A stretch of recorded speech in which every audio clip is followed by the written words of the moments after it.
Before we start our discussion on the nature and development of planning, let us first try to think on what planners do about cultural instructions and development. Actually, the answer to this question lies in the word development. And yes, development. Development, contrary to what many believe, is not a condition or a state defined by what people have.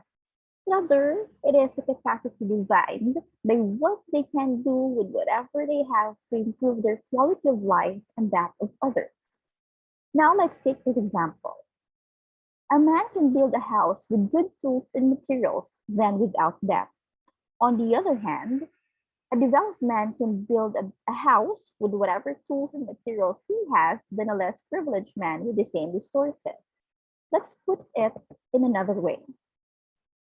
A developed man in a condition of poverty is more likely to be able to improve his life and that of others than a less privileged man in a condition of wealth. Now we can see here that development is a product of learning and not of production.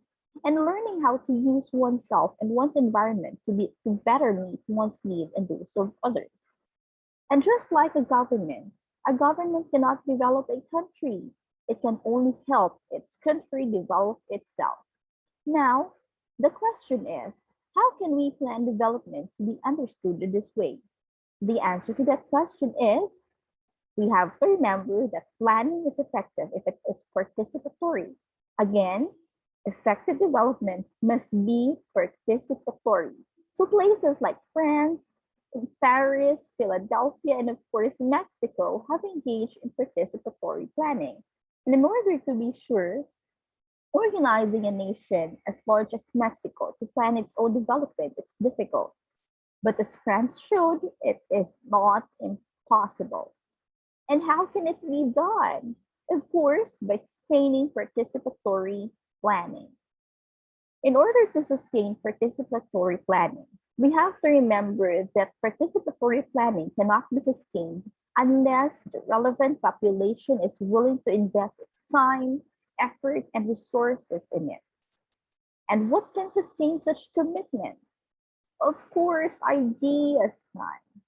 And what idea and whose idea? In the past, many massive social movements have been launched by ideas of particular kind, and that's ideologies. The development of an ideology usually begins with the formulation of desired ends.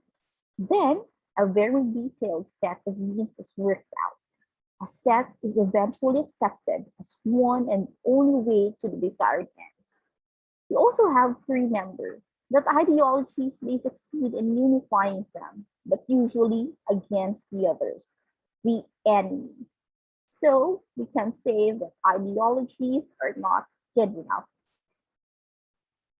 But Russell still believes that there are better ideas, flexible, adaptive, consensus generating ideals.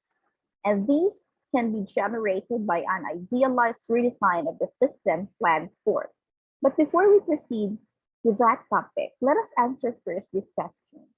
How can participatory planning be initiated? And once initiated, be sustained?